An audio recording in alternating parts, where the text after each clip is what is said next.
All right, there should be some sound and there should be an image. Welcome to 52 Miniatures. My name is Alex. This is a live stream number 54, 35, something like that. It's a Saturday, I believe, in Stockholm, Sweden. The weather's rather fair. And yeah, this is a live stream. So I guess if you're watching it right now, that's when it happens. How is everyone doing? I hope you're doing well.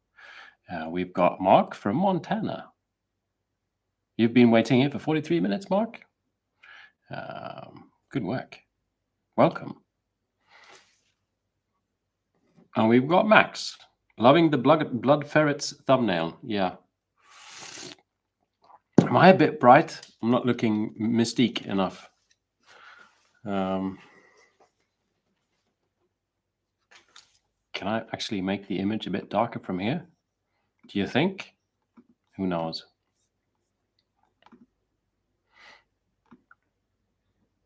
Whoa. I found a button.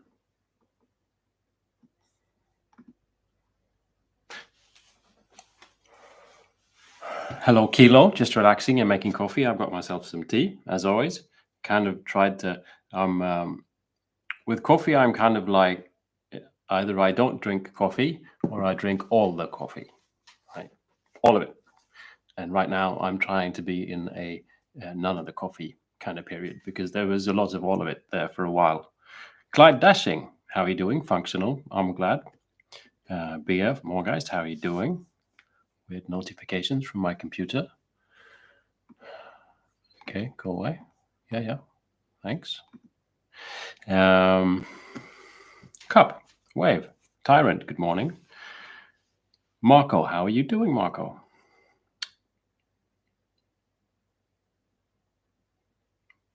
Hello, Alison. Good time of the day to you. What's the time over at your place, Alison?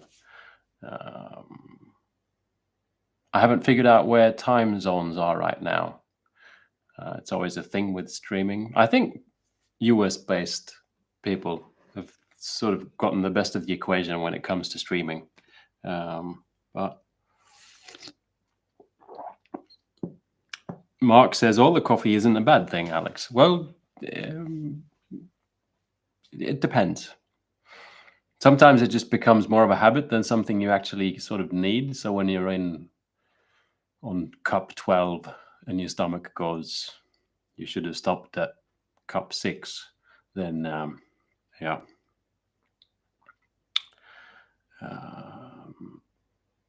Hello, Baz. Allison says 9 a.m. Good stuff. So it's sort of, I was afraid that it was like earlier than that.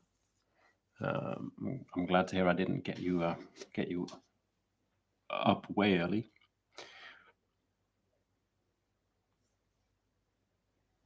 Scotty says, if you're still enjoying Infinity, I'd love to see some more videos. Love your channel. Keep up the great work. Thank you. There will indeed be more Infinity videos.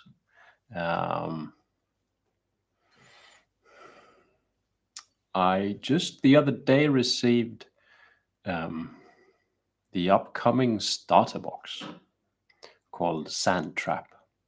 It's over there. But I don't even know if I'm allowed to show you. Because I don't know when it's supposed to be released. I need to check that stuff before I start flaunting it on screen. And so there's going to be some videos on that, definitely. I'm also playing. I've been playing some of the Warrow. Me and Carl are on game number 4, I think, and one more game of Infinity. But I want to kind of restart with that, the starter box. Try playing Code 1 as an introduction, maybe. See how that goes compared to just trying to figure out the full Infinity rules. So I'm looking forward to that. Another 2 factions to paint, I guess. But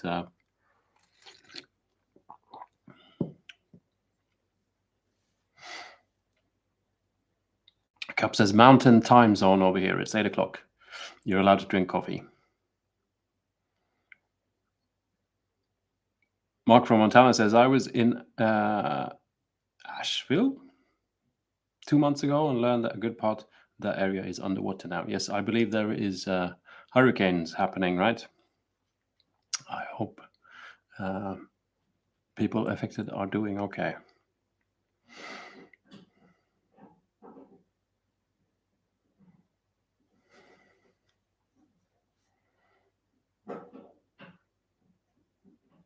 Do apologize if there's any weird noises going on today. There seems to be some kind of repairs going on the outside of the bunker. You can probably hear that. I don't know what's going on, but there's nothing I can do anything about. I think maybe someone's trying to dig in. The enemy has finally spotted the location of this bunker and are tunneling. I haven't really figured out my immediate response to that. Maybe you can help me out.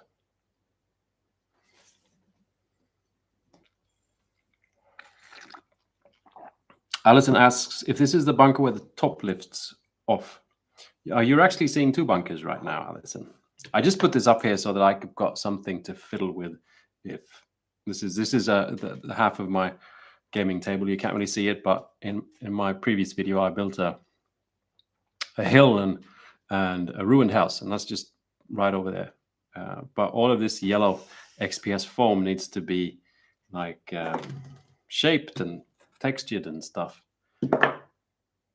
So just put it here in case I get bored. I've got something to fiddle with. But you've got two bunkers going. One bunker is actually over here, which is one dug down a bit more into the ground. And you can lift that roof off as well. And this is a bunker as well. That is a two-story bunker. There's a bunker underneath, and it's got a top story because, you know, sometimes you just have to expand your bunker, and the only way is up.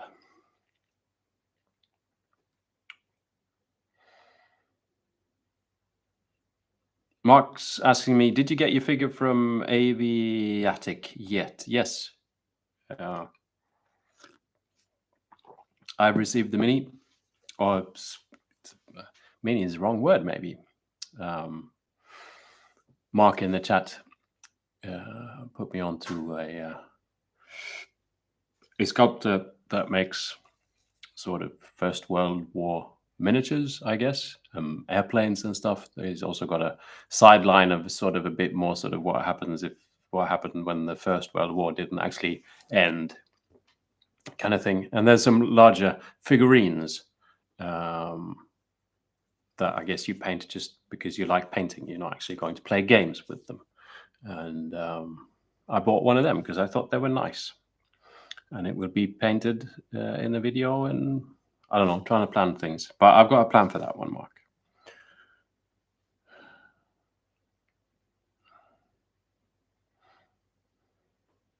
Clyde says, I can't hear background noises. My son's watching the original Transformers on TV fairly loud. There would be more sound doing that.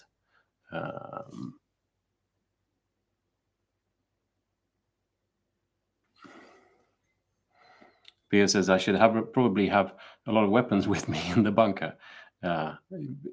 Teeny weeny weapons. I got lots of little soldiers, toy soldiers. Hello, Anna Karin. Greetings from the western parts of Sweden. Nice to craft away with some company. Well, welcome, Anna Karin. And I hope you're having a good day. It's good to see you again. Marco M. Hello from Stockholm. How are you doing? Marcus, son of Ultramar, is asking, is this live? I believe it is, yes. Hence the like live things should be. I should have a flashing light. Only that would be shown in replay as well. It is live. Alison says, considering the Fallout mug, I would suggest not opening the door to the outside noises. Indeed, the thought has struck me. I've got 2 bananas. That'll last me a while. And a cup of tea. Hopefully they're gone when I'm past the bananas kind of hunger.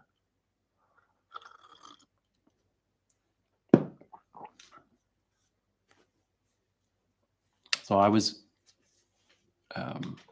Some of you might have noticed the title of this stream. It was me more kind of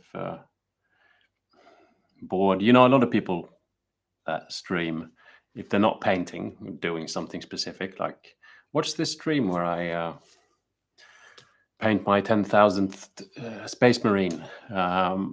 Then, you know, people usually invent different subjects just because that's how you lure people in. You know, let's talk about the new edition of Kill Team, and then you just stream for 2 hours, and then at the end, for about 5 minutes, you say, "Oh yeah, there's a new edition of Kill Team." Yeah, great. It's a little bit like that. But YouTube tells us that it's important to have subjects on the live streams. You can't just go, let's just have a live stream because we like hanging out together. You know, there needs to be some kind of attraction. But I'm not really, you know, yeah. So I just made something up, sort of. Which was the fact that I bought this game yesterday, which I didn't make up. And the fact that I haven't played Space Marine 2, I haven't made that up either. I haven't played it. But I don't think the theme of this live stream necessarily is going to be, you know, it's not a massive subject. Unless you want to make it into a massive subject, you'll have to let me know in the chat if we're supposed to compare Space Marine 2 to a board game from 1993. We could say that, you know, times have changed, I guess, and things were better in the past, or someone will say the opposite. But anyway, I was in my local friendly game store. Was that yesterday even? I believe it was yesterday. I was doing some filming because I'm making a video on paints, more specifically the new up-and-coming P3 paints. And I needed to get more paints, not P3 paints, other paints, to be able to do some comparisons in the video. And I just this time felt like filming it. It's just me walking around looking at paints in a game store. And while I was there, I saw this this game here called Blood Berets, which is Mutant Chronicles. Others would also recognize the word Warzone, which is also Mutant Chronicles, I guess. But this is a board game set in the same universe. This game is actually from 1993, which is just rather cool. And when I was growing up, this is the kind of stuff that was around, which just makes me exceptionally nostalgic about just the entire sort of Mutant Chronicles Warzone franchise. I also find it fascinating because it was a fairly big thing. They had magazines like White Dwarf. They made war games like Warhammer. They, you know, made card games, and they made board games, and there was tons of minis and factions and all this stuff. And then it sort of collapsed in some kind of financial ruin.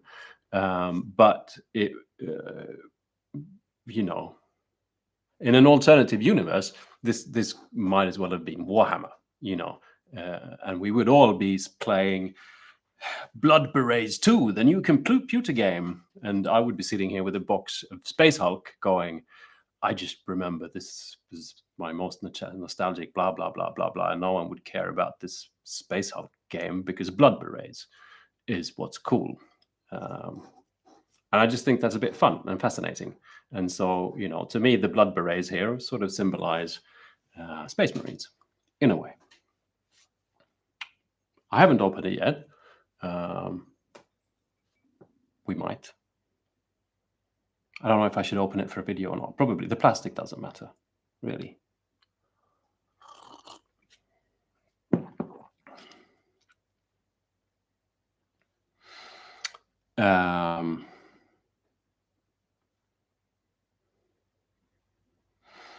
Kai Dashing says, I thought the fancy lighting was the attraction. Well, it sure isn't the host, that's for sure.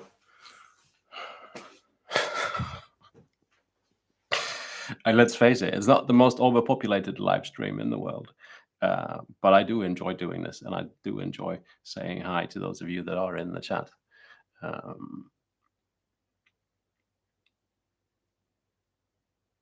Mibase says, we can talk about all the things we think happened in Space Marine 2, or which of those we would or wouldn't like. Alison says, maybe just a random mention of Space Marines in the chat will attract the algorithm gods. Maybe.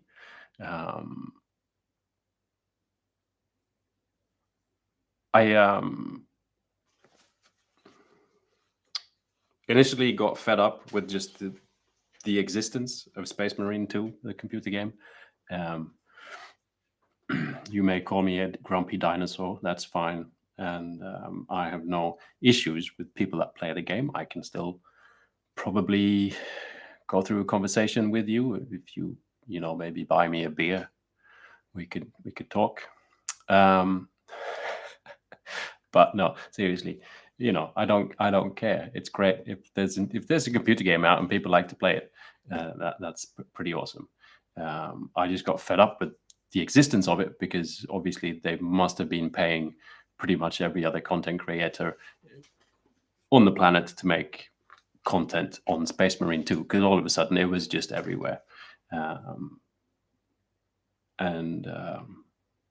thought, imagine if everyone was just talking about Blood Berets instead. Wouldn't that have been really cool? On the other hand, when I was at the game store yesterday,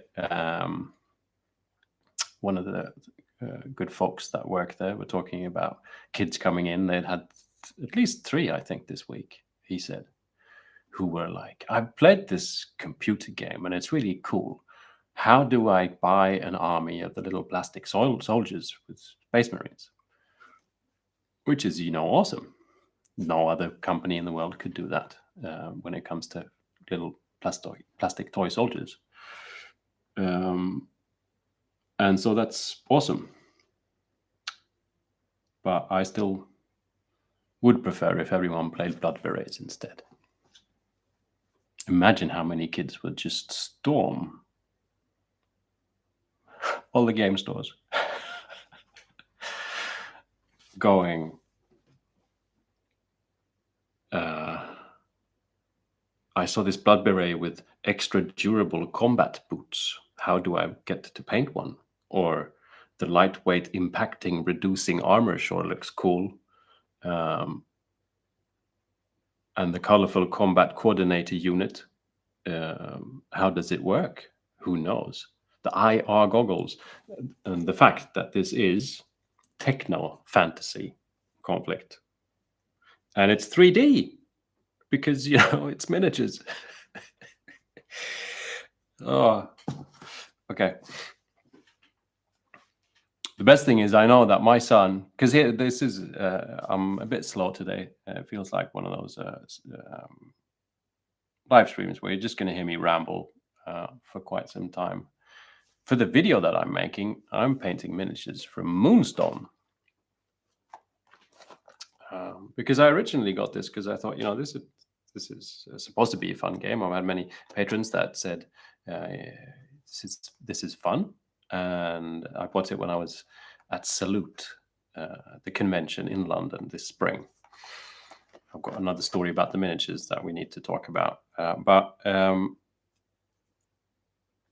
I thought, maybe this is something my kid would like to play, or my girlfriend.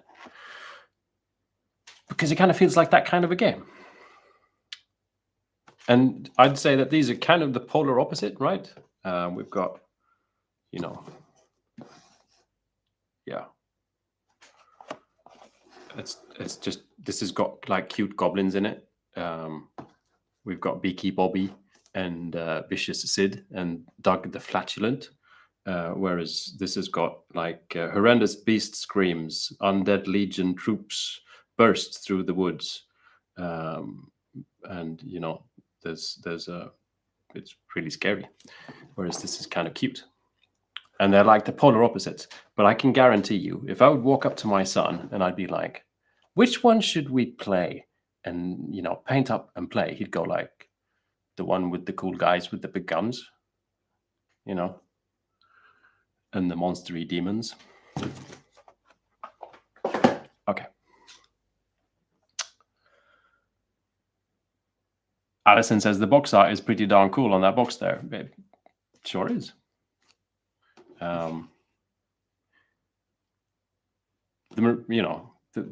I don't think from there that you can actually see much of the image of the miniatures here, but they're full on 90s really bad sculpts in a good way.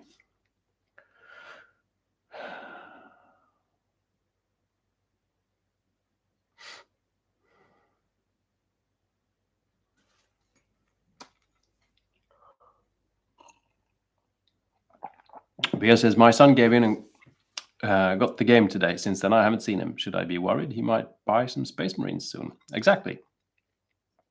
I'm just thinking, like, comparatively, it's great that you make, people love the game and they go like, I want to paint and buy Space Marines. But how many actually quit painting Space Marines because they just spend all their time playing a computer game instead?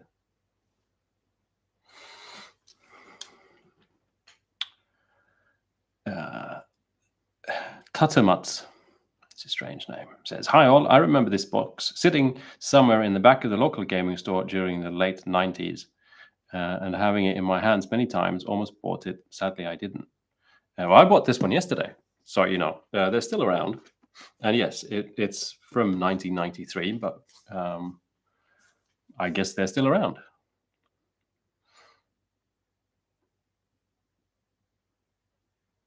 Exactly. Dirk says, hey, I got a bunch of those in my cellar since they've been given away for free at conventions. Probably, yeah.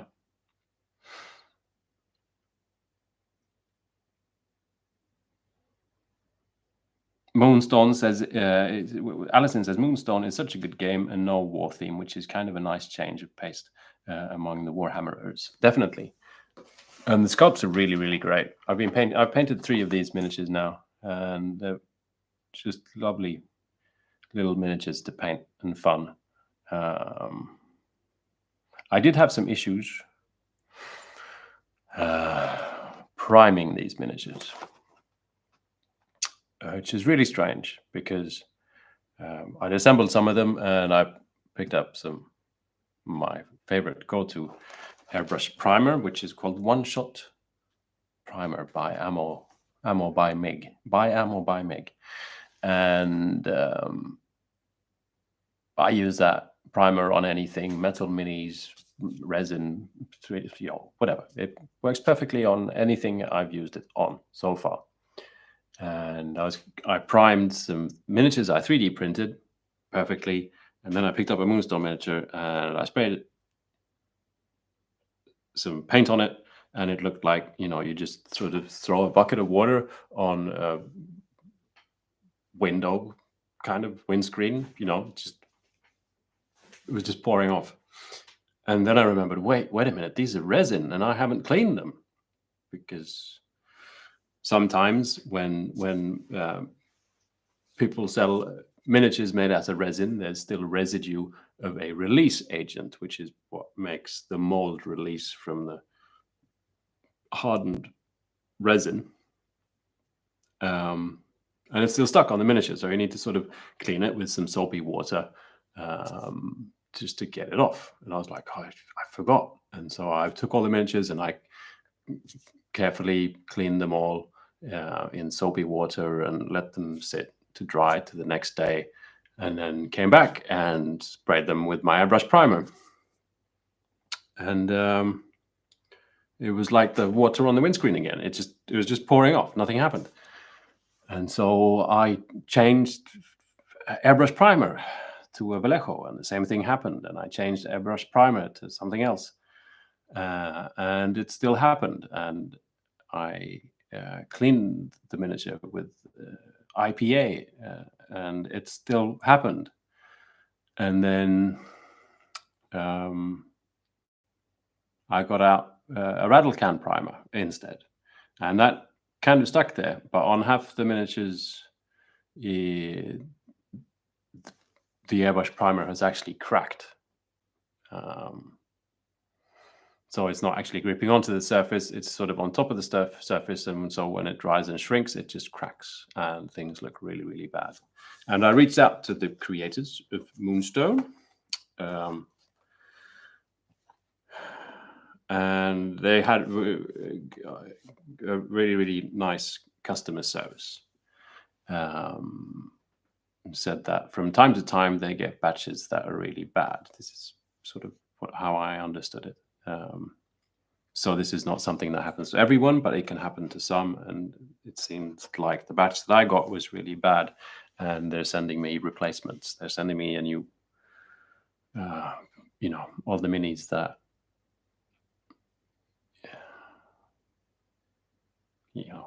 are covered with thick, flaky rattle can primer. I'm getting new miniatures. So that is great. But I was still a little bit surprised over the fact that if I would have been a beginner, someone who's just entered the hobby, then I would probably have been a bit discouraged from the fact that nothing, is this how painting miniatures is? There's no big warning when you open it up, make sure to really, really clean the miniatures very, very carefully. Warning. It's just like if you buy any other game, it just says here's the miniatures. That's it, kind of. So there should be maybe if it continues, that the way wherever they get these made and these things happen, then maybe it'd be a good idea to just have a little note with the miniatures saying, sheet of paper saying this is how you clean your miniatures before you paint them or whatever. But they did have a very, very nice customer service, and I think they even sent them out. I think it's already waiting for me. No, it's not. It's arriving on Wednesday. That's it. But yeah.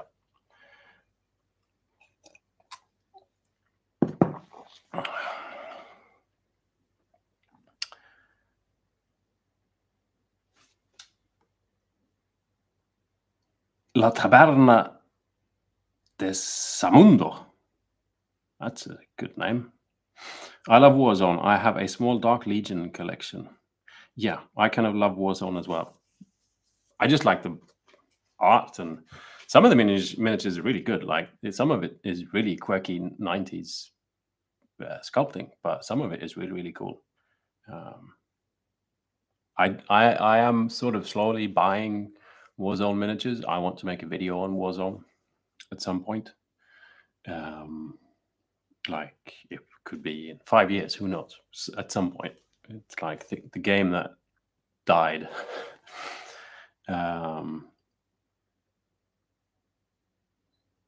But there's some really quirky stuff, and whenever I sort of just stumble upon it, it can be sort of someone selling it secondhand at the game store or whatever, when they have days. They have a few days every now and again when they organize sort of a car boot sale kind of a thing, but for miniatures. I always try to get some Warzone miniatures because I think it's fun. That being said, if anyone watching this stream has Warzone miniatures that they just are never going to touch, just reach out, and they might end up in one of my videos one day. If you want to get rid of them, that is. I saw some yesterday. There's some really cool sort of trench warfare style miniatures for Warzone. I can't remember what they're called, but I thought they'd be really cool for a weird World War I style game.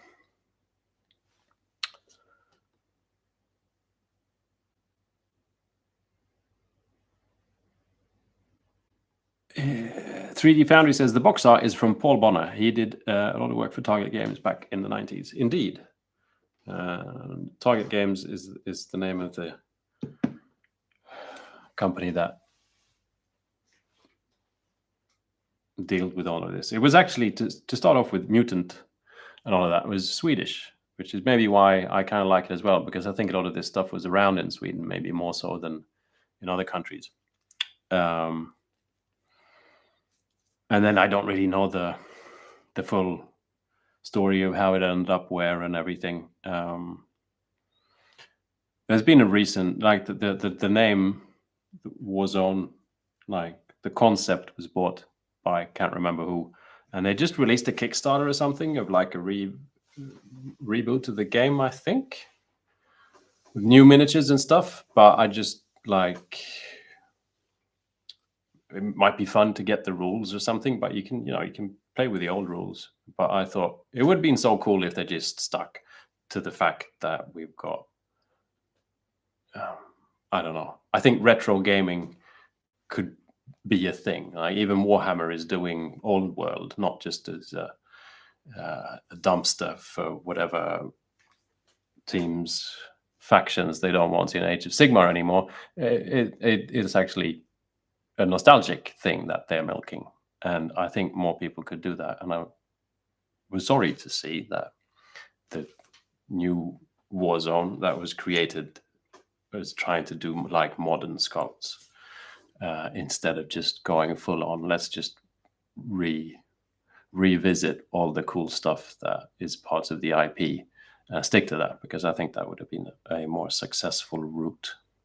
There's a lot of people about that are nostalgic about it, that necessarily aren't triggered by something that looks like everything else that is around.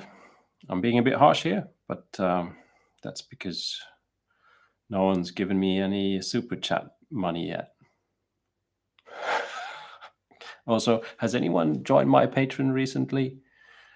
I mean, come on. How what am I supposed to start dancing or what? I'm nice. I'm just being silly. Far too many people on the internet are just like really pleasant. I'm trying to break that a little bit. Got some other news on that department as well, which is really fun stuff we should talk about, but we'll wait for a while.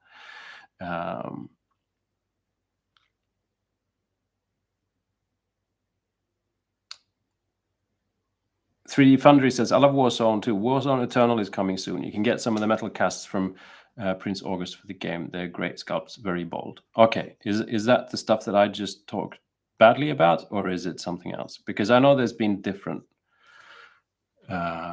things going on. Let's see. By the way, 3D Foundry, when I say that I don't like something, doesn't mean that it's actually not good stuff. I'm just, we all have our personal taste. Let's see. Warzone Eternal Prince August. I believe I looked at these before. No. So this is sort of like the old stuff, right? So you can buy Blood Berets, the board game, for 21 euros. And I bought this one for almost 50 euros. Okay, that was Alpha Spel. Yeah, these are like the old things. You can't see what I can see. I believe I can share my screen somehow. Reject. So this is metal miniatures. And this just looks like the old sculpts. So this is great. Look, here's the Blood Berets. I'm gonna order so many miniatures now. Look at them. Yeah. Pow pow. Because I've seen something else. I've seen a Kickstarter with completely new miniatures in plastic that did not float my boat. These are really cool. The Brotherhood Elite Troops. I mean, the size of the gun is important, right? Let's see if we can find, can I do that? And maybe you can now see my face somewhere as well.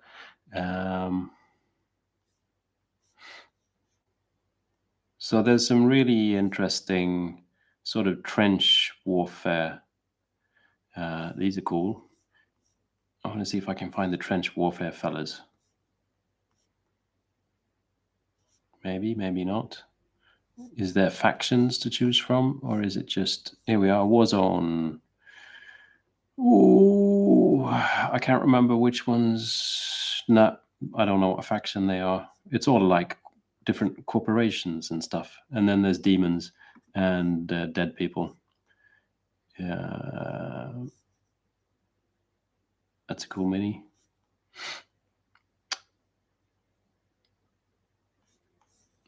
Here's some cool chicks, right? Oh yeah.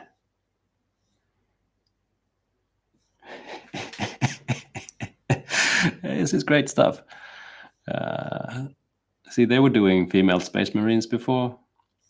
Oh yeah, they don't exist. Sorry. I want to find the trench fighters. Come on. Now that's a gun, right? Okay, there was a lot of miniatures. I'm sorry if I'm boring you here. I just got excited. I should probably look through this in private. But thank you for the tip. This is not what I meant by the sort of what I didn't like. This is exactly the stuff that I do like.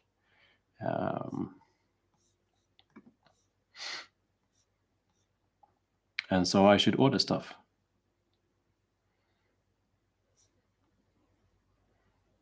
Maybe. I've got a fair bit. I want to get the trench. Have I said that enough times now? Okay, I'll look through this at some point.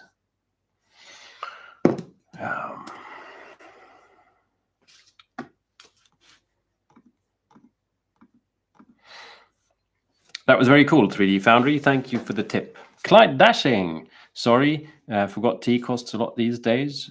When do we get a video of the finished Blood Berets all painted? Thank you for the kind donation, Clyde. Painted Blood Berets, maybe sometime in 2026. By then, the cost of tea will shot through the roof. And so I'm glad I got a bit of tea funds to keep me going. Thank you, Clyde.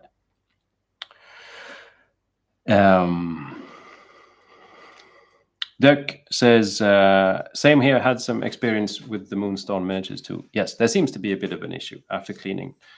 I got a tip to clean them with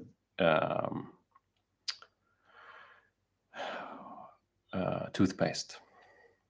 I've never tried that. I've never had to try it, but I'm guessing the granularity of toothpaste really sort of starts rubbing against the surface and breaks up that whatever residue release agent there is. But honestly, I think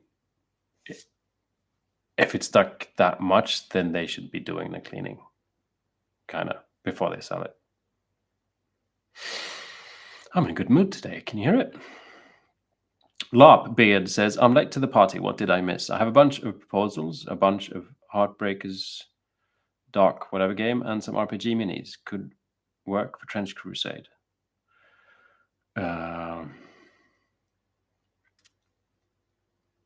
Imperial Trenches. That's the ones that I was talking about, Larp Beard. The Imperial Trenches. I think they're really cool. I think they'd work for any sort of weird World War I game. I saw someone who'd painted them really awesomely on the internet as well recently. Like when you get more of a sort of modern, I guess you could call it paint job on these old style miniatures. It's, depending on the sculpt, like the stuff in this box, obviously it looks cool if it's painted, modernly, but just the way things are sculpted is kind of difficult to make it look. I think it just looks better painting it kind of like the old 90s box art, probably. Steve says, for me, that box brings back memories of the 90s. Indeed, it does. Clyde says, if Warhammer can do retro gaming, Fasa is doing retro, Battletech doing retro, Mutants should have be doing it as well. I think so. I don't know how big it was back in the day compared to how many would get into it today. But it was there was a lot of stuff around. It wouldn't have gone unnoticed. And yeah, Bia says dancing would be nice. Sure. Oh dear.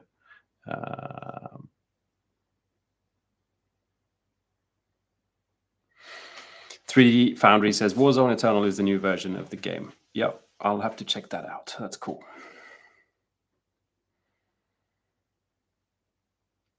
Alison says, I think what Clyde meant to say with the super chat was start dancing. Oh.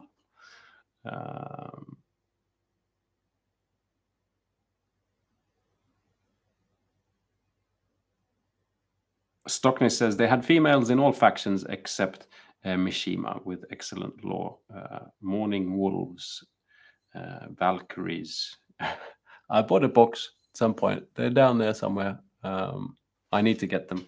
You'll have to excuse me for a little bit. Yeah, I'll just have to look at an empty screen. I'm over here now. Hi. There's a box. It's just right down here. Yeah. Might make some noise. Coming back. These were the ones mentioned, which are the Morning Wolves. And I bought these at some point, and I could not get them. I don't know if you can see from over there. You might be able to see them. This is like if you're, I don't know, 13 maybe. I'm sorry if I'm offending anyone here. And there's like Kiss, the band Kiss is something really awesome, and like chicks are really awesome, and war games are really awesome, and you combine that into something, and you will get the Imperial Morning Wolves. Because there's these like half-naked ladies with like weird makeup with big guns, just kind of showing their asses. Kind of, it's just great. There's a lot of things wrong with that image right there, which is nostalgically why I think it's fascinating and fun. Okay. We'll hide them behind the bunker. Sammy Rivers says, love this. I got 25 Capital Heavy Marines, the ones that have full face helmets. Sean says, that's a great game you got there.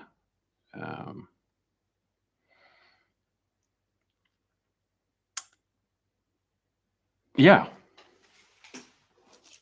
It's in 3D. I still can't get over that fact. They say that whenever the corporate armies aren't enough, you call on the elite. You call on the Blood Berets. When I showed an image of this on the 52 Miniatures Discord channel, which is available to lovely patrons, Jamie said he thought it said Blood Berets, which sounds like an epic game. And so now we sort of need to figure out how to make the game Blood Berets, because it kind of looks like an F.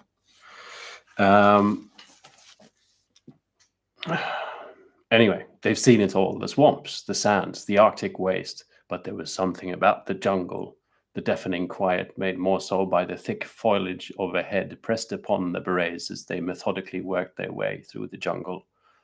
Other than the occasional cautious blip by the scanner, the berets were nothing more than camouflaged whispers. I can see that guy with the gun that's the size of himself. It's a cautious whisper. Then it all broke loose. Horrendous beast screams ripped through the air as the scanners went wild. Undead Legion troops burst through the growth and attacked with inhuman rage. Weapons hummed into actions and rapid fire burst, level jungle and enemy alike as the first of many ferocious firefights began. The Blood Berets have arrived.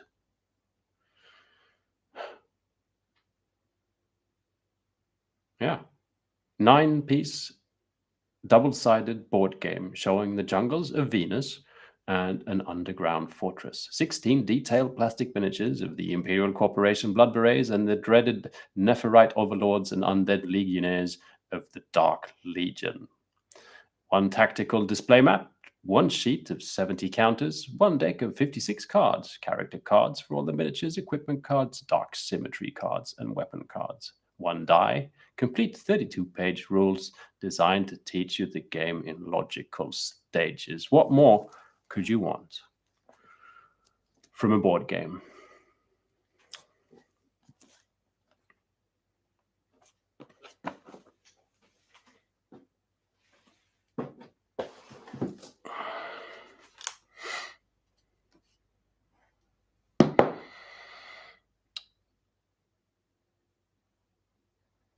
Alison says the box blurb is so written for the movie trailer voice guy, isn't it? It's. I mean, I haven't actually read. What's the difference? Is there anything written on the back of?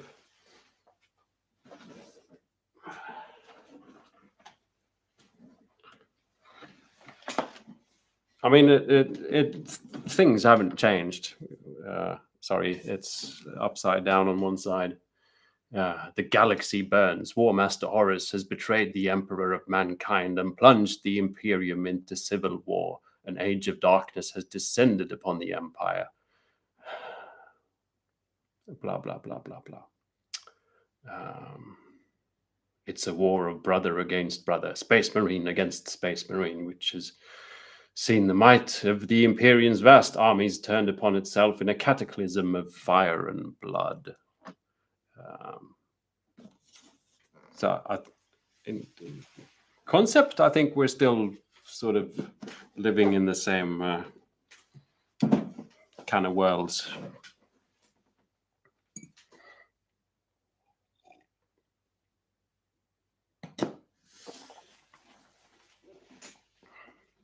Pia says the jungles of Venus. Indeed. There we are again, all the 13-year-old boys. I mean, we'd all like to take our guns to the jungles of Venus, wouldn't we?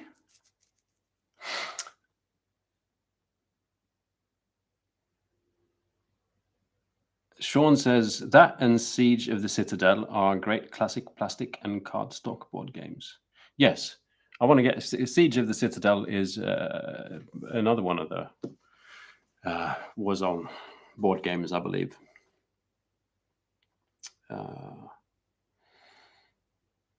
Sean says, by the way, good morning from Philadelphia.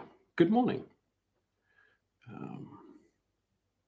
I hope you're doing well.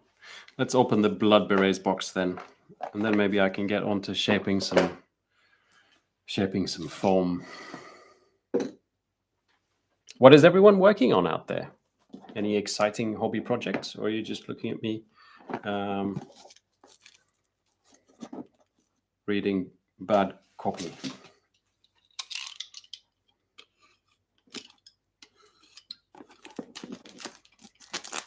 I got a feeling this is going to smell like good old plastic from the 90s. Bastardly Doug is painting hoplites for Saga. That's cool. I painted hoplites recently for that little diorama. It's going to smell like old plastic. You know, like that sort of, little toy army men. Like World War II, like the really cheapy kids' toy kind of plastic that was around, used to be around. That's what this smells like.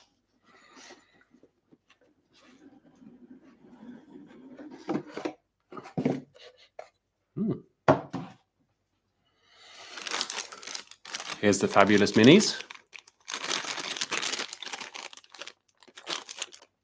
They look pretty good. Ooh, that guy has sunglasses on. they're actually pretty crisp for 90s mass-produced plastic. I see a lot of broken guns. But it's not too bad. The bad guys are red and the good guys are green. I guess because they're... well, that's confusing, isn't it? The Blood Berets are green when they should be red. But they're green, but they have red berets. Square bases. Ooh. A dice. I love the fact that I'm spelling everything that comes out of this box. Here's all the cards. When I was a kid, I used to play a game based on this IP as well, a card game called Doom Trooper. It's pretty cool. This is only the beginning. There's a lot more to come in the world of Mutant Chronicles, a world too big to be contained in one game. Coming soon will be more games, comics, video games, and much more. Don't miss out. And then we went bankrupt. Sorry. I think, if I remember correctly, it had something to do with the computer game.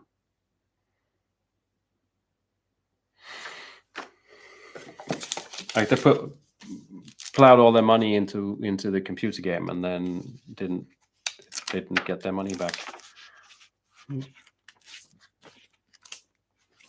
So here's our Techno Fantasy Conflict rulebook.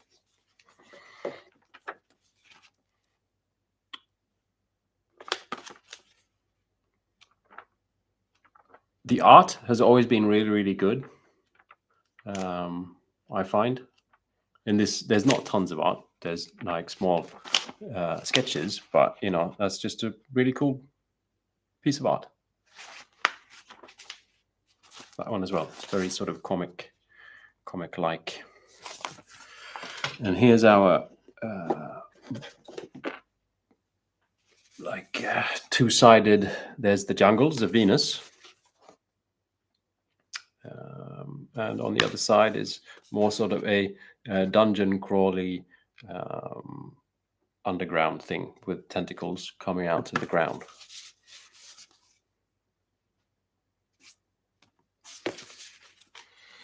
And then there's all the tokens and stuff. Lots of little tokens. And this is really handy. Nice sort of foamy plastic here that you can use when you paint miniatures, when you need to do like rust and stuff. That's it. So can't really get over the fact that it was 20 euros on that website and I paid almost like 50. Yeah.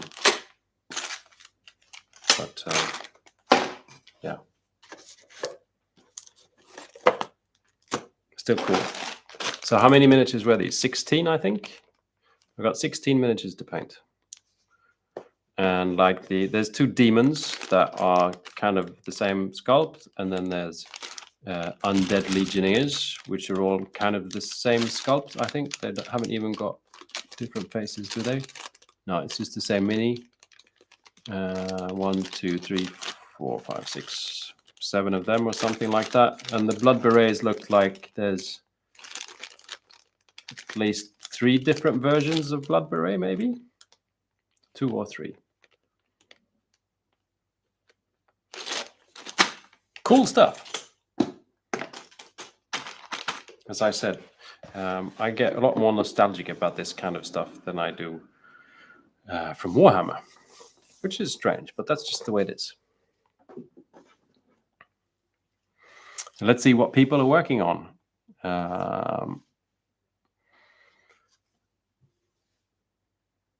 Kilo said, I spent too much on craft supplies this month because I was in a sad mood, or it might have been because of all the coffee. Should I switch back to tea? I don't think the coffee made you buy the things, to be honest. I think if it did, then tea might as well do it as well. But if coffee does make you sad, then yes, you should probably try and quit. Clyde is fixing clear acrylic display shelves for more mini display rooms. I need to get shelving done in here. It's getting sort of intolerable with all the miniatures. Predominantly not painted miniatures, but still. War Judge is building a Wolverine tank from Archon Studios that I will kit bash into a Bane blade with some added resin bits and pieces. This is Warhammer-y stuff, right? Which is cool. Alison is doing purity seals today, which is for your cosplay thingy, which is really cool, Alison. What are they called? Sisters of Silence, right? Is that... I can talk about Blood Berets all day, but all the 40k stuff is just, I just can't, I just mix everything up. It's also because that's how my mind works a little bit. Cleo is creating dioramas. Cool. Supposed to be doing a local art show in November if I can focus. That sounds nice. What kind of dioramas? Like, is it anything like fantasy, or is it what's the themes for the dioramas? Carlos B is fixing an alien bust that I messed up with resin some months ago.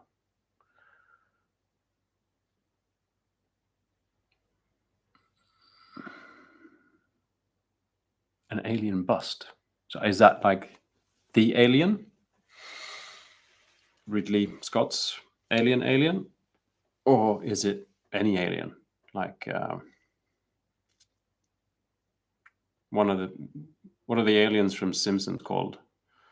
Morgan Borg or something?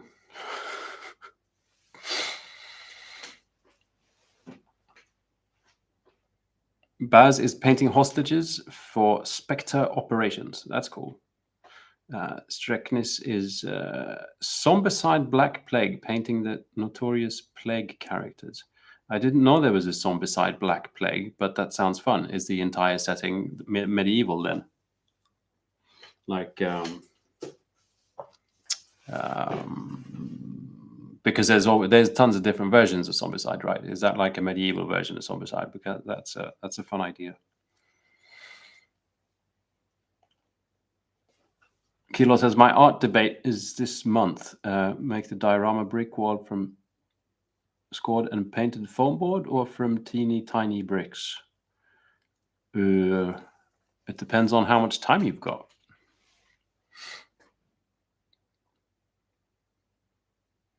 And I guess, yeah. It's interesting, like, I try and watch a lot of people building dioramas that are doing it for museums and things like that. I guess you could then call them more like architectural dioramas, only in a historical context. And then everything is just so utterly specific. It's supposed to be right, scale-wise. You're going after some kind of blueprint, like if you're building a piece of like a castle, then that needs to be exactly the right height, and things need to be exactly the right size, and the bricks or stones need to be the right size for, everything's supposed to be correct, because it's, a museal diorama that's supposed to show you what history looked like. Whereas when we do sort of fantasy buildings and things, usually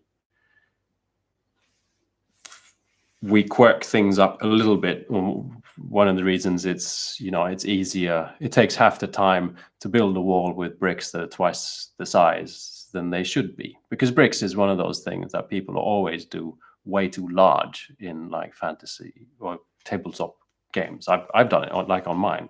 I mean, in theory, if you walk up to a brick wall, a brick is not larger than that, and so if you're standing next to a brick wall, you can just count how many rows of bricks there should be just up to your own height, and then multiply that by a castle. That's a lot of bricks. Whereas when we do like a brick wall for miniature gaming, usually if you put a miniature next to the brick wall, it's just like 3 bricks, 4 bricks high. A miniature is like 2 or 4 bricks high. And all the builds are kind of like that. It's also because it's more visual. If you got something really, really tiny when you're playing your game, you just can't see it really. I mean, I think one of the reasons why these kind of miniatures look a little bit funny with the really big guns is because you're like, ooh, there's the guy with the gun. Okay, good. I saw him because I could actually see the gun. And so, for example, if you're doing something that is supposed to be more correct, then doing like a wall with bricks that are the correct size is really, really, really annoying and difficult. And you'd have to, you can hardly do that within a realistic time span. And you definitely can't do it like I did, scratching out on foam core. You can't. People who don't know anything about this. See if I can I swing this around? Look, there's a house.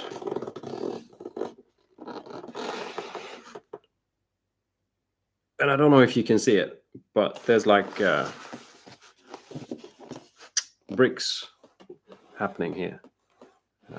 And this entire house is just what we built from something called foam core, which is probably, I've got some over there. It's just these white sheets, which is like, there's foam in the middle and then there's paper on either side of the foam.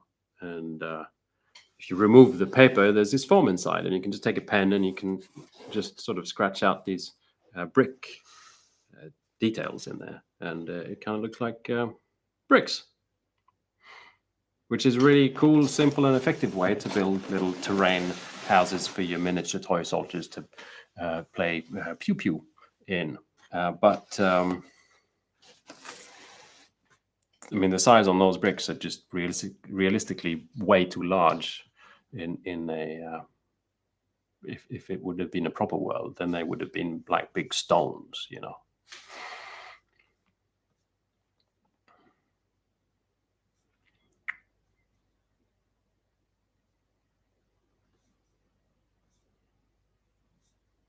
Just scrolling back in the chat here a little bit.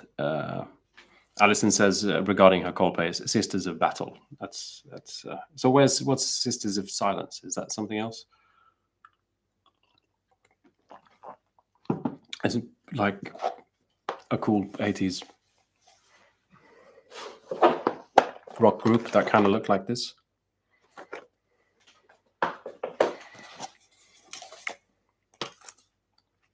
Mark from Montana says, starting with a pirate bust in 1/12th scale. I guess it won't be able to fake it with something this large. Yikes. I'm glad to hear you're painting a pirate. Mark usually paints First World War, or sometimes Second World War, right? As well. Figurines and airplanes and stuff. Pirates will broaden your palette from like drab, khaki, and leather. I guess pirates are leathery. Dirk is currently painting the minis from the Aliens board game. Cool. If you got some aliens happening, a tip, if you haven't already planned to, is to like really gloss varnish them in the end, and they'll get that really sort of shiny, slimy look. This is regarding the diorama. The theme is massive, creating the smallest possible diorama to display in a large architectural space as contrast. So any theme is okay as long as I won't scar children for life.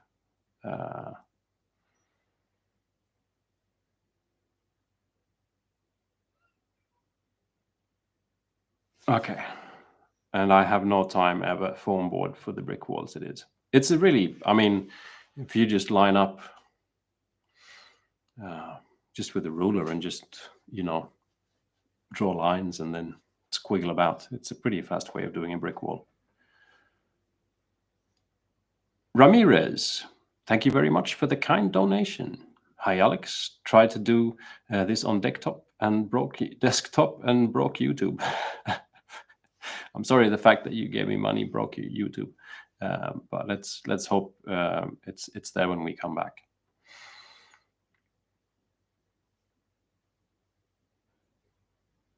War Judge says 4 bricks for a 32 millimeter scale. I make mini bricks from polymer clay, and you are so right. Yeah, regarding the size.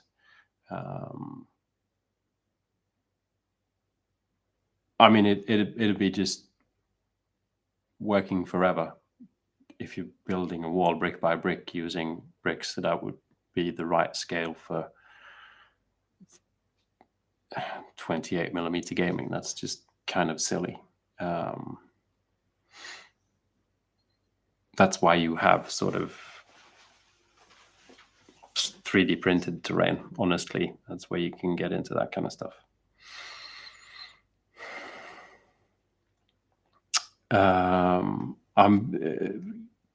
Have really troubles reading the interesting symbols, letters in the nickname of that, but says, I bought stones and clay to put on the base of the miniature, but I can't think of an image, so I just leave them alone. I always try and start with like some kind of an idea of, you know, like a story of where I'd like my miniatures to be. If it's people, you know, if it's Roman soldiers that are marching up the Alps, or if it's cyberpunk people in like office building, or, you know, just try and get a mental image of where I think it would be cool to see these miniatures run around, and then try and make the bases based on that idea, you know. So it could be snow, or it could be ruins, or it could be just a muddy battlefield, or whatever. And when all else fails, you know, I just use any texture putty that sort of looks like mud, and that's it. Or like some kind of crackle medium, like a cracked desert. That always works.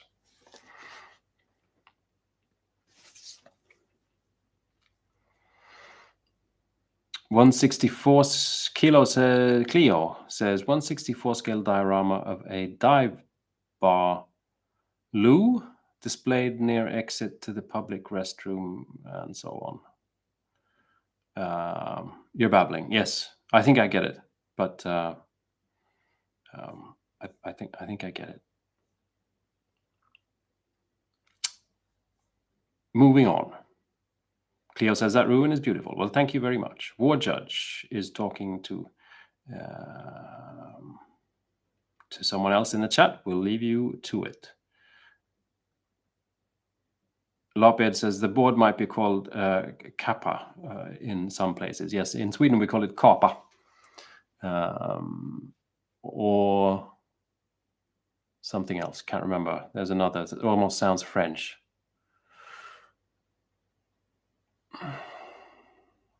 Vector asks, Alex, do you play any Necromunda? I don't play any Necromunda, no. At the moment, I'm playing Warrow and Infinity. I'm also, like, when I finished with this table and built 2 armies, I'm going to play a War Transformed, which is a weird World War I game. What else? That's sort of what's on the horizon, right? Did I forget something? I desperately also want to play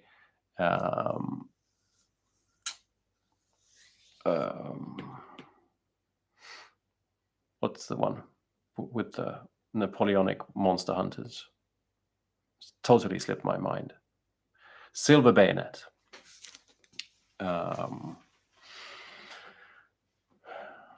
Yeah. So there's like there's a backlog there, and Necrom. I haven't reached the point of like, wow, I really want to try Necromunda, and so I'm not trying it because I need the wow for it to actually happen. Not that I don't think it might not be wow, it just hasn't happened to me yet. Infest is Infest. I'll call you Infest. Hi, how are you doing? Hi, Alex. Do you know of any cobblestone for bases, but in the format of individual pieces? For example, like other little pots or little stones or gravel. Cheers from Argentina. Like where you could actually buy little things. Because so essentially just small little pieces of cobbles, so you make your own cobbled streets. I try and just make them out of something, preferably maybe some kind of clay, like an air drying clay, a Daz clay or something like that. Like get a really thin rolled out sheet and just try and cut it out, something like that, leave it to dry, and then I don't know what else. Foam is way too, doing something that small is like you could cut it, but then it's just so light and static. It just you can't really work with it. You need something that is heavier. You could also try and there's something called what's that? Like the plastic sheets. I usually build things out of it for my dioramas. What is it called? They usually come in paper size and are a sort of semi-hard plastic. I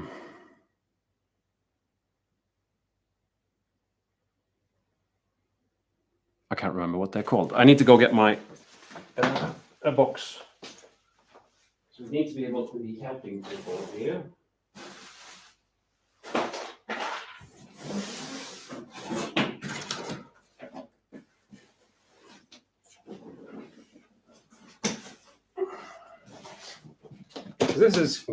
This is one of the boxes where I put all my craft things. I don't use them, and it's a mess.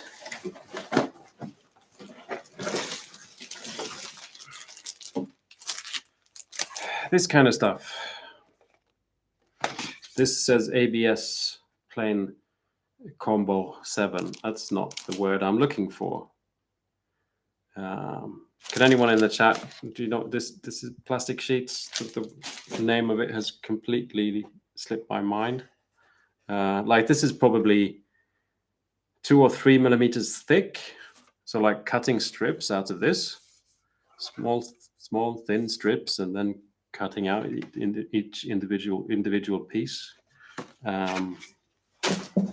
That'd make cobbles. Like I don't know anyone. I know sort of, I think probably Green Stuff World sells like miniature bricks, and probably if you go into places that sell stuff for miniature railways, scale modeling railways, there's probably, I'm sure, some company that makes little stones and bricks. It just feels a bit like something one should be able to make and not have to buy.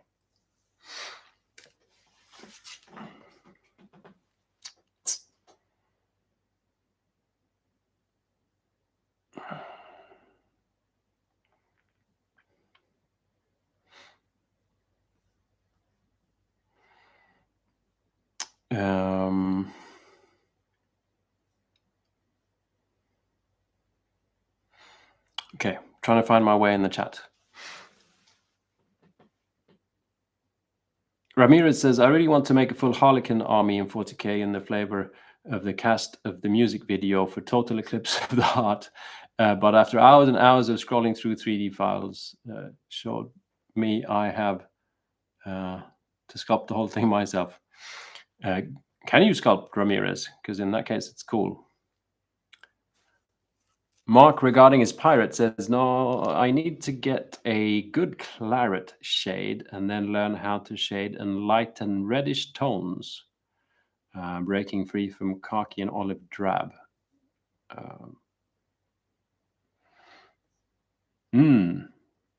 Shading and brightening reddish tones can actually be a bit tricky, even though a claret, I guess that's a bit more sort of like almost going towards purple a little bit, or in the violet direction, not the violet, the violet claret. Is it like burgundy? They're both wine. But yeah, red is. If you mix some green into the red, you can usually get a pretty good shadowy color, because it sort of turns into a bit of a darker brown. That can be nice, or you can just go for sort of purple, blue, kind of. Depends on what the vibe is. Highlighting is I've always found highlighting reds difficult, because it's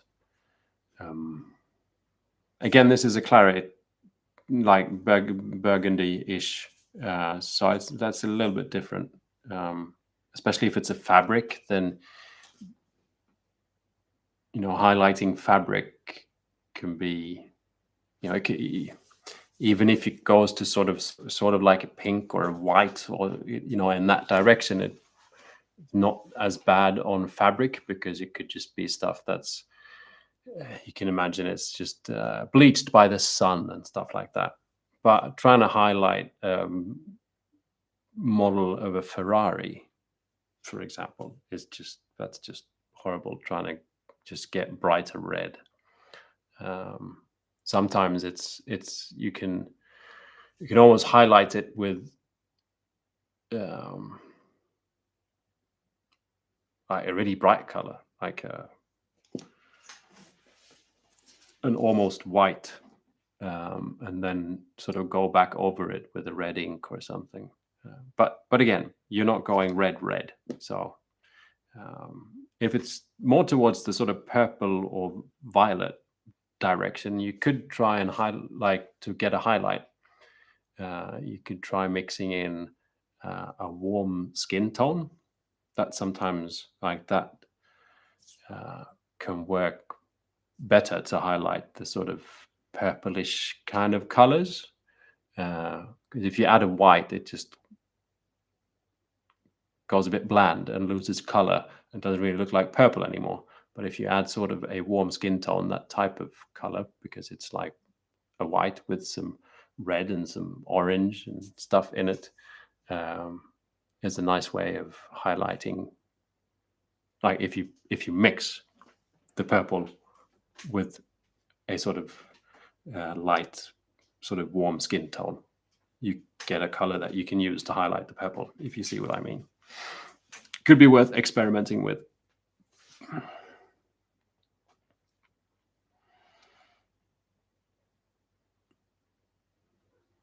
Gavin, is some kind of a language there that I can't really fathom. We've got grow north no Juno baking soda peroxide. It's probably something I was supposed to say, and then the whole world explodes or something. I don't know.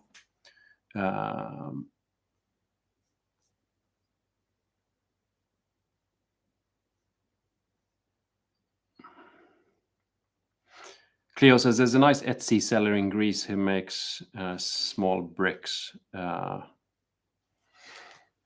Yeah, I mean, I'm sure you can buy them. It just feels like bricks is something we should be capable of making ourselves somehow.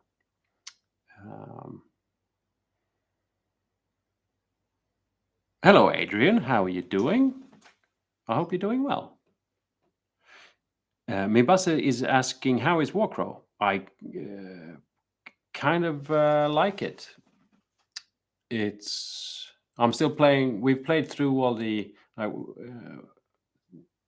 From what I know, the only way to play Warrow at the moment is to buy the starter set, the first sort of box, because it's a completely new game, and that's like what they've released so far. It's going to take a while before you can just sort of get the different factions and buy rule books and that kind of stuff. Even though the rule book is free to download, you still need like the custom dice and things like that. So you can't really just download the rules and then play the game. I'm assuming they'll sell the dice later on. It's just not. They just started.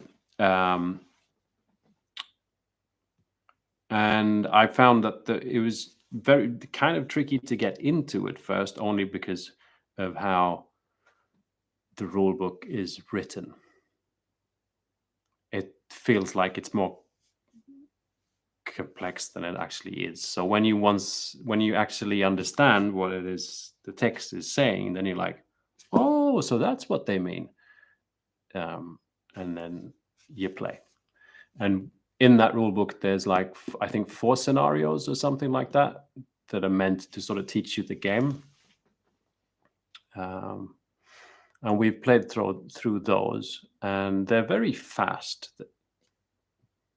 That said, I can't remember how many miniatures that Warrow is supposed to be when you play at its regular size, say somewhere between 15 and 20 miniatures, I think. Don't quote me on that.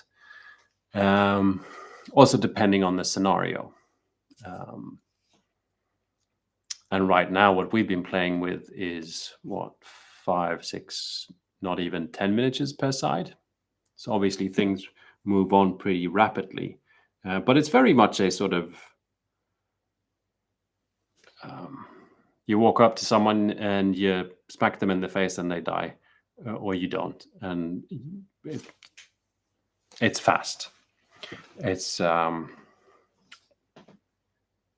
once you get started, it's your game is over in under an hour, definitely, I'd say, from what this kind of games we've been playing, which is fun. And once you get used to it, the dice thing kind of makes it faster because it is custom dice. You don't have, the system is then built not having to do so many calculations, because it's not like you roll dice that is like it's 4 and then you add +1 because you've got the special poison dagger, but you've got a -2 because you've got a, there's not all that much of that kind of stuff. Instead, you roll a dice and it's got like, my dice, I've rolled 4 hits and you've rolled 4 defense shields, so you get 1 wound.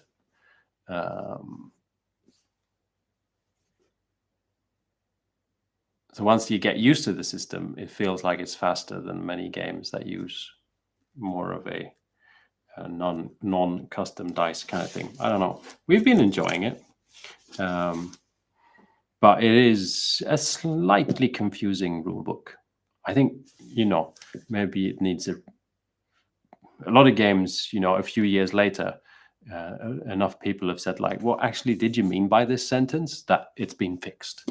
But when you release a new game, there's going to be quite a few of those sentences that haven't been fixed yet. It's just the way of things, I guess. Also probably because it's originally written in Spanish and then translated. But as a game, we've been enjoying it. And the minis are really nice.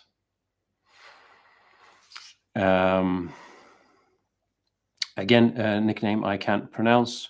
Thank you. I'm slowly learning more about this hobby by watching your videos. I'm rooting for you from Japan. You Google translating from Japan. I get it. I'm glad to hear you're getting into the hobby. How's I know in Japan you get quite a lot of miniature kind of stuff, but it's a lot of the robots and the Gundam and all of that. how much like wargaming miniatures do you get a hold of in Japan? That'd be fun to hear about. Is Warhammer big in Japan? War Judge says plasticard. Indeed, this is called plasticard. Thank you, War Judge. And Adrian, you're quite right.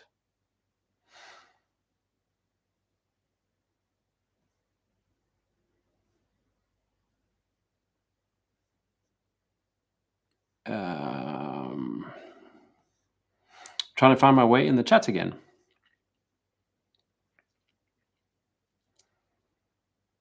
Carlos says if you buy small house dioramas, they come with mini bricks. You can also get them in diorama shops. Yeah, that's sort of a little bit of what I was thinking. If you go or look online at sort of model railway stores, that kind of a place.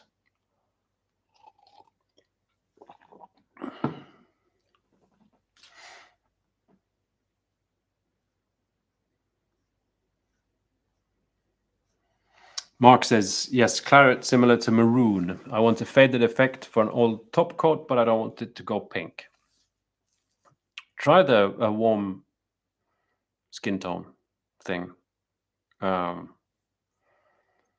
a bit of like orange or yellow if it's going too pinkish, I guess. DJ Marquito, yo. Alex, love your videos. Painting some zombies in Guanajuato. Bleep bleep. Oh, one of my batteries have recharged. Thank you. Guanajuato. My Spanish is not up to scratch. Near real mummies. Egypt ain't the only place with mummies. Indeed, no.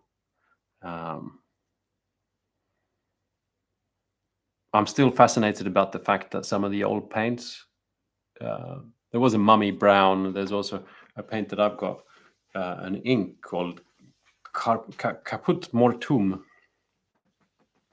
They don't do it anymore, but they used to make paints out of mummies they bought, because in Egypt there was, it wasn't just the odd like pharaoh that got shrink wrapped. A lot of things got shrink wrapped, not only people but also animals. So every other person dying wanted to be buried with a mummified cat. So they had these huge like factories, kind of shrink wrapping animals to sell to people that needed to bring something, bring a pet with them into the afterlife, kind of a thing. And I guess someone figured out that if you grind this stuff down, it makes a good pigment, because obviously there's whatever's in an old dead thing, iron and I don't know, So they made paint out of ground up mummies, but obviously not sort of chopping off Tutankhamun's toe and making paint out of it. It was the British, I guess, mainly just went down and like, how much for those 2,000 mummified cats? And then made paint, mummy brown, I think, but others as well. Today they use other things to replicate the effect. But yeah.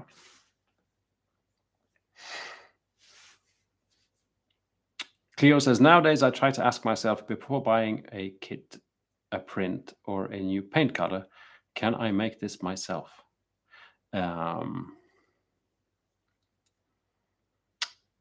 I did a very boring thing when I was, apart from buying this is something I can't make myself. Who could make Blood Berets? We should put this up here. It looks better when it's like, ooh, look at that fancy. There we are, hiding my computer. Because I'm been working with the new or up and coming P3 paints, which by the way, surprisingly good paints. And I'm not saying that because I'm making a video about them. I just actually spontaneously surprised about the greatness, at least out of most of it. But I would just realize I wanted to do a comparison to some other paint brands. So I tried to get, I've got some of the P3 paints, and I picked out 4 of them, and then I went to the game store and I bought 4 Games Workshop Citadel paints that sort of resembled the same kind of colors, and then 4 Vallejos and 4 Army Painter paints, all like pretty much the similar shade of yellow and almost pretty much similar shade of green and so forth. And then in retrospect, I was like, I just bought paint for quite a bit of money that are just exactly the same shade of paint that I've already got, that I'm never going to use apart from this video. But the good guy at my local friendly game store, Alpha Spel, said, well, you could just donate them afterwards to like kids that want to paint miniatures. And I thought that was a very good idea. Adrian says, I'm good. I finally have Wi-Fi in the shed, which I'm sure will both help and hinder my hobby productivity. Because you can't paint miniatures without Wi-Fi. It's, the brush doesn't work. It's like it needs to be connected.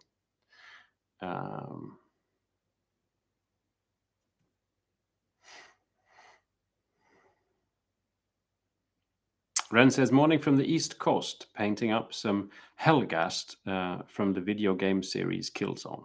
Cool stuff. Good luck with that.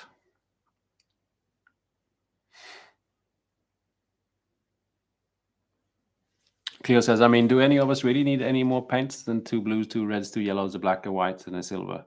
I have hundreds of paints. Yeah. I've been, because I'm making video about paint, which I really don't kind of like, because a lot of making content on YouTube is it's just entertainment, really, inspirational entertainment. And when you start getting into sort of more realms of fact, like, why is this paint better than another paint? Only a person who makes paint could maybe say that. Someone like me, who is just a guy that goes like, ooh, this is a pretty color, doesn't know why one paint is better than the other paint, or better, or what implications a shiny paint has compared to a matte paint, or whatever. It's technical stuff that I frankly don't really care about, because it's just, painting little miniatures with paint is my hobby, and it's just something I like to do. I'm not analyzing how paint is made. And so I'm being a little bit uncomfortable with the fact that I'm supposed to be making a video on paint, because people might expect me saying like, this paint is great because, and the only thing I can really say is like, this paint is good because I like painting with it. This paint is good because it's a color that I think is really pretty.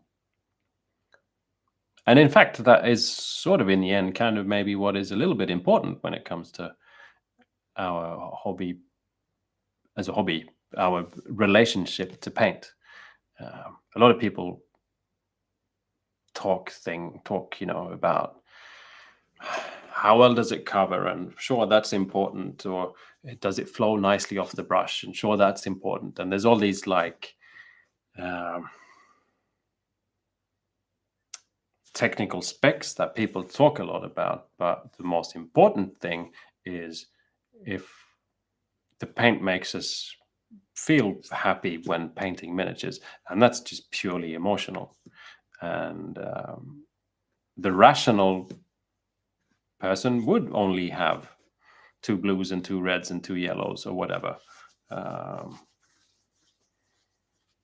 most of us are emotionally connected to all these things, and so that sort of cancels out the rationality, and instead we just, oh, that's a nice blue, I can paint my mini with that. And then we go home and we have really fun painting our mini with that blue. And then the next time we're in the game store, you go, oh wait, I want another green now. And as long as it helps us just have fun and keeps our hobby going, then perfect.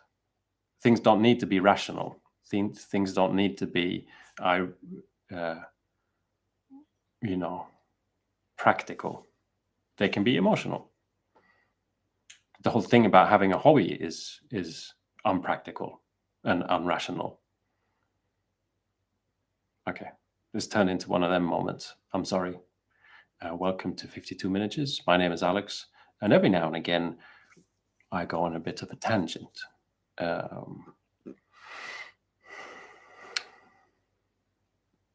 What are we going to talk about now? Okay. Ren says, shrink wrapped as a term for describing mummies is now going in my lexicon. Indeed. It's a good name, especially in like a horror setting.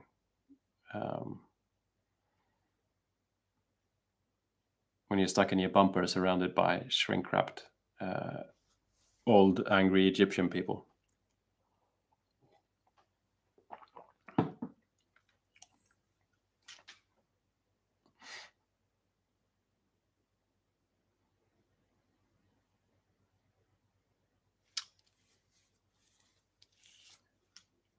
I'm having a look at the chat here. There's some talk about the paint.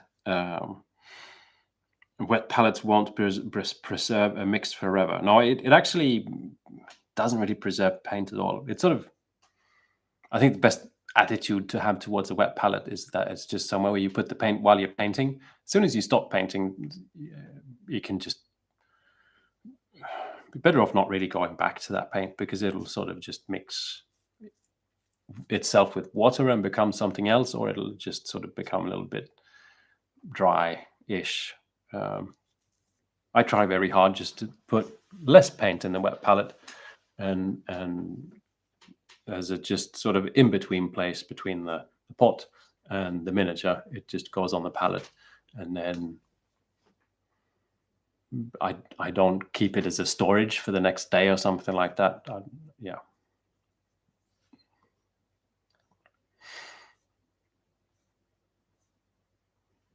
Dirk says, I've also experimented with the Zorn color palette, and that was an interesting experience. I think all sort of single, I've painted, I've got a few miniatures, a few videos, at least one, maybe more, of using a limited set of paints. I think it's really, really fun. I think especially because there's a, which is often misinterpreted. Very often when you make YouTube videos, you get misinterpreted. Maybe because I don't explain myself well enough. On one hand, you can use a very limited amount of colors or paints to mix and make most other colors or paints. Like if you have a yellow and a red and a green and a blah, blah, blah, and you have the really brightest, clearest versions of all of these paints, then you can mix pretty much any other paint. And when you use the term a limited palette, that's usually what people sort of relate to. I made a video where I picked out some paints that forced me into sort of a corner of a limited palette, because I had a red that was a specific kind of a red and a blue that was a specific. They weren't the like most mixable, clearest type of paints. Like whatever way I mixed these 3 or 4 paints, it all sort of turned into one coherent kind of a mass, because I didn't have yellow, I had like an ochre. The Zorn palette is a little bit like that. And that's not the same thing as having, being able to mix all the colors in the world out of a very few paints. Having a limited palette can be about creating a mood, or like, if you only, And I think that is really fun. And I don't necessarily think it's fun to have like a clear yellow and a clear red and a clear, like all the Chimera base set. And then I need a khaki. I I don't enjoy that much. Or I need an olive color. Like, okay, I get some of the green and then I get some of the white, and that just turns into mint. So I add some yellow and then it turns into goblin, and then it just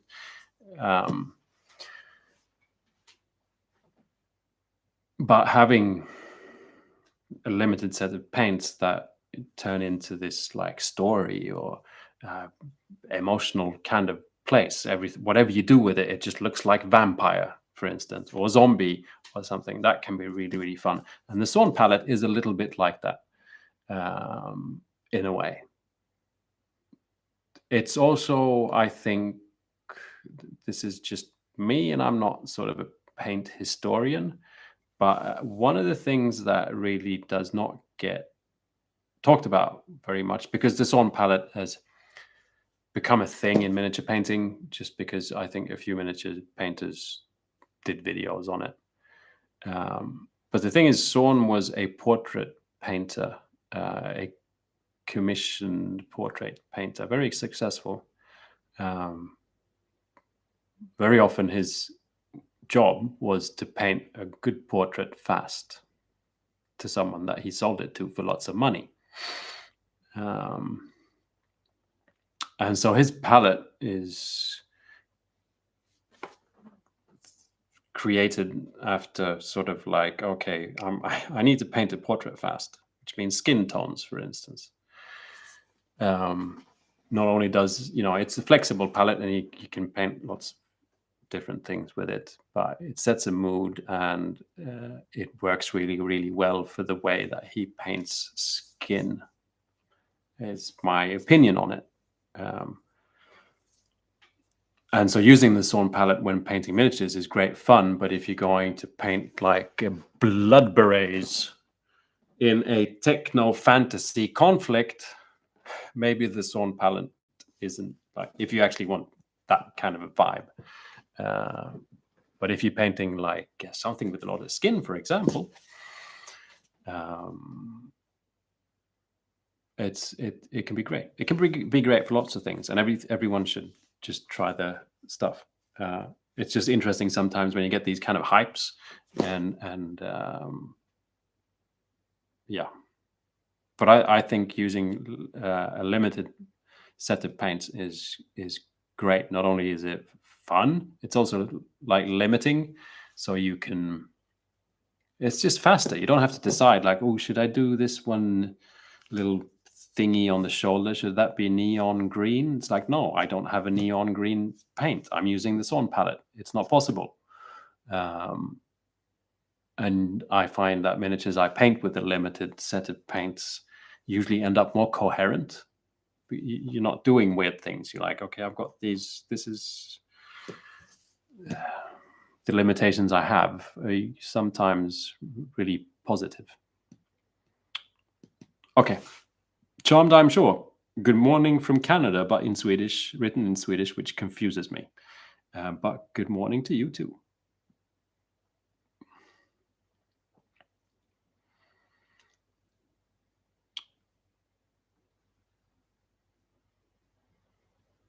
Music Mad says, I bought so much paint a couple of weeks ago.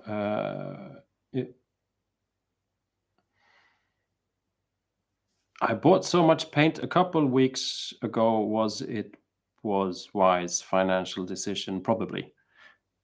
Maybe. Adrian says, you paint professionally, so your perspective has worth. Kinda. I also very rarely have to pay for paint nowadays. That, which maybe is not a great perspective. Clyde Dashing says, Pro Acryl tastes better, except the black, which tastes like fish oil. We've got Slimehouse TV. How are you doing, good sir? I hope you're well. if anyone watching at the moment is like into like toys, making toys, vintage toys, a lot of sort of toy focus, check out Theo's channel called Slime House TV on YouTube. He's a great fella. Met him at Salute when I was there this spring.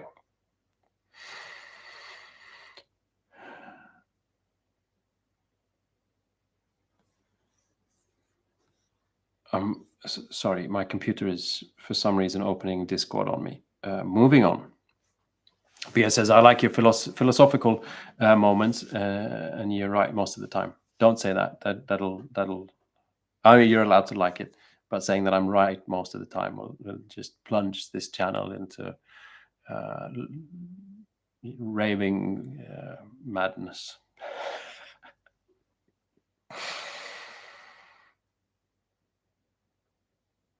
Charlie says, yeah, I always try and rationalize hobbies, not healthy. I rationalize mini painting as helping my lure painting hobby, and I get rationalized lure painting by saying, yeah, you get it. I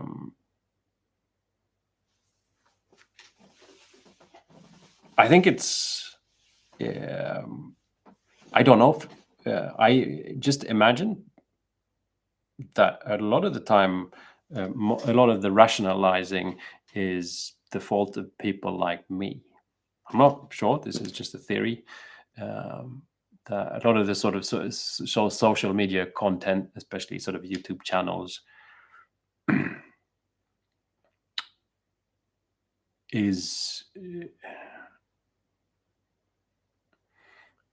I don't know. It's a little bit about the hen or the egg kind of a situation, but unfortunately, triggering humankind's worst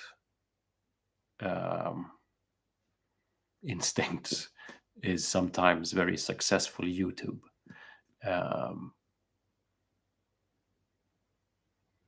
It's like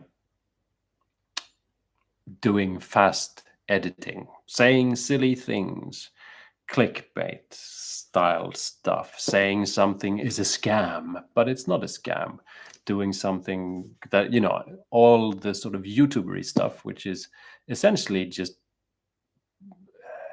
it's, you know, it doesn't really help out. We're humans, we can't stop ourselves, but we could also just not feed that part of humanity, the part of ourselves, you know. It's kind of, I sometimes feel it's just using something that humans can't really control. It's really difficult not to click the thing where it says like, this saved my life, and then you click it and it's like, oh, you ate bananas, and maybe you think that that would have been a healthy thing.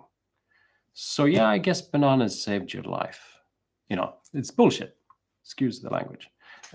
But we've created this kind of terminology, which is like, this is the best paint. This is the most important thing you need to learn when you're painting miniatures. This is how you clean your brush. This is what you need to, this, you know, all these makeup facts.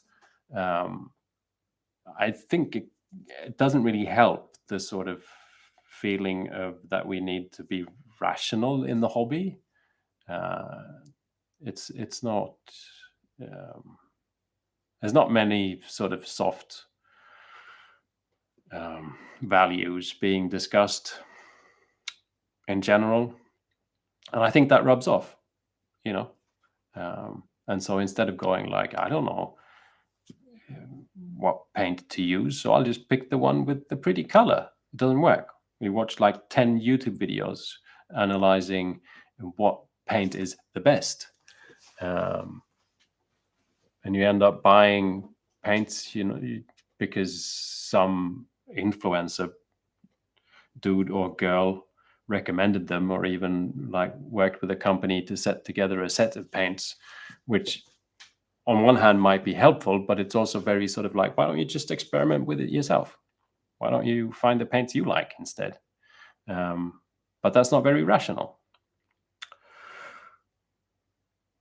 Adrian says, if Caput Mortuum is made out of ground down mummies, are cadmium-based paints made of ground down heavy metal painters? You don't have kids, Adrian, do you? But you've got a very good sense of dad humor there. Hello, Mick Flanagan. How are you doing? Just tuned in, and I'm a little disappointed that you're not wearing your Blood Beret, the one you bought from a second. Yeah, that would have been good YouTube, wouldn't it? Like Blood Beret themed outfit. The question is,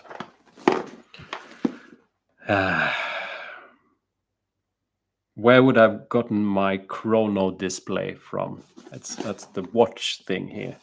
Time can be vitally important. The beret's chrono display gives the trooper a number of options: Earth, ship, planet times, stopwatch, speed gauge, tonal reminders, etc. It also monitors the beret's vital statistics. It's got Earth, ship, and planet times. Pew, pew, pew. I'm shooting at all the demons. I wonder what time it is up on the ship. Oh, it's almost tea time. It's excellent.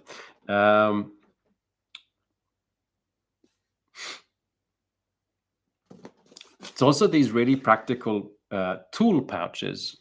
You see these, if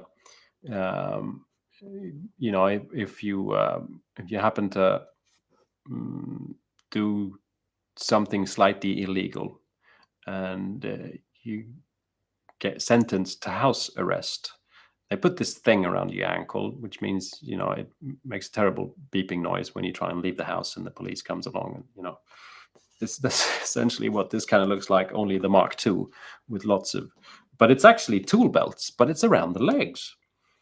Being a Blood Beret means more than fighting.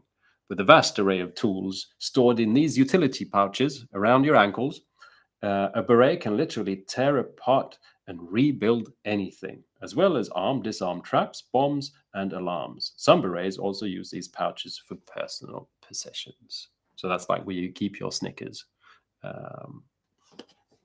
Really handy.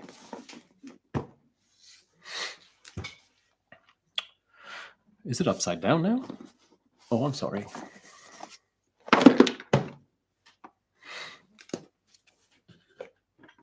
That's better. Oh my, look at the time.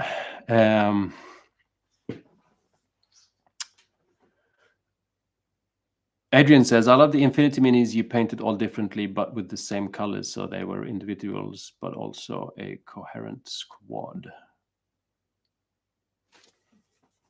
Thanks.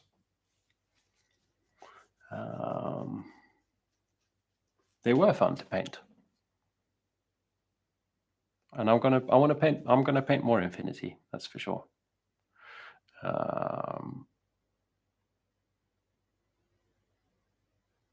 Henrik Colin says, I try to use the old paints I have instead of buying more, but it's harder with new models, indeed. Oh, hello, Blue Fangs. Hope you're doing well. It is, I mean, minis are fun to buy.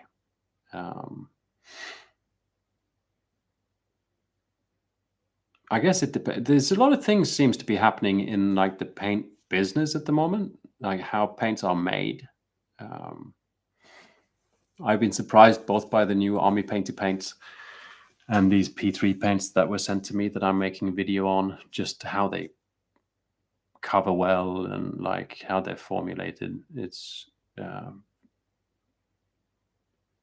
It does feel like there's a lot of difference between all the different paint brands, and which is great. There should be paint out there for a lot of different painters who like different things in paint. And so sometimes it's kind of good to just try and buy some different types of paint, because there might be something out there that actually can help you paint in just how the paint works. What we often get stuck in is we start buying a specific brand a paint, and then we're like, oh, I need a red. So you automatically just go to that shelf and grab the red from the same brand that you bought the other paint from, and you just keep on going because you're sort of expanding your collection. You also sort of it's just an automatic response. And then you end up just buying paint from the same brand, which not necessarily is a bad thing, but it's also really worth checking out the different brands because the paints are different. It's not the same thing in every bottle. It's just with a different design. So I've always liked buying paint for that reason, like getting some paint from some different brands. Unfortunately, that might mean that you, like me, got way too much paint, but there we are.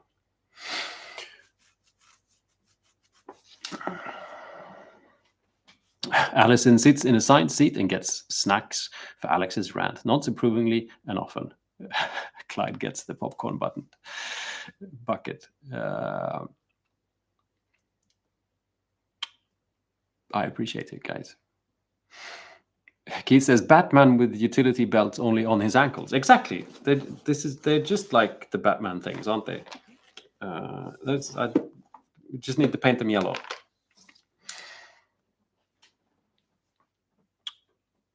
Music Mad says, hey, I've noticed Games Workshop have been showing undercoating miniatures with regular paint rather than primer. Do you think this would work or just chip off?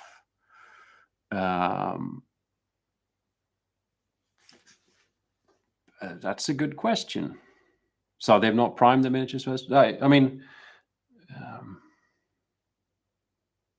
I guess it all depends. The point of a primer is that it's meant to stick to whatever surface is underneath better than regular paint. I think usually they have polyurethane in them, which is what makes them stick. And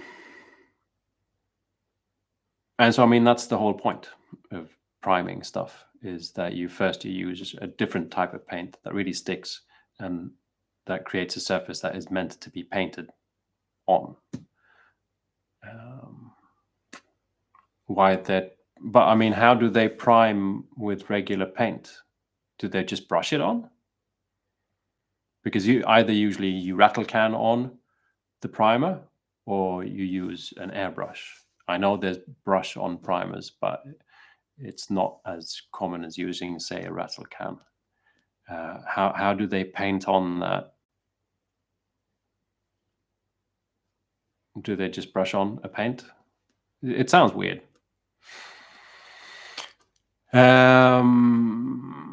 Cleo says, time for me to go and feed the family. I should go feed myself soon.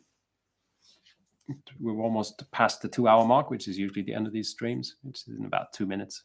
But I also really need to go pee, to be honest, which kind of makes me a bit fidgety.